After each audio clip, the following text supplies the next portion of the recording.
இங்க பாருடி, ஒழுங்கா படிக்கணும். இந்த உலகத்துல காசு மட்டும்தான் முக்கியம். காசு இல்லைன்னா எதையுமே வாங்க முடியாது. கடன் வாங்கலாம் சுத்தி. இவனை திருத்த முடியாதுடி.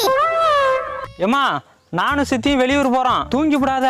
பக்கத்தூர் நாய் கோழி பிடிக்க சுத்திட்டு இருக்கு. தூங்கவே மாட்டேன் சித்தப்பா. சின்ன சத்தம் கேட்டாலும் உடனே முழிச்சுப்பேன். நாய நாங்க பாத்துக்கிறோம். முதல்ல இந்த பேய கூட்டிட்டு போடா. ஏண்டா, அதான் ஆல்ரெடி பக்கத்துல ஒண்ணு நிக்குதே.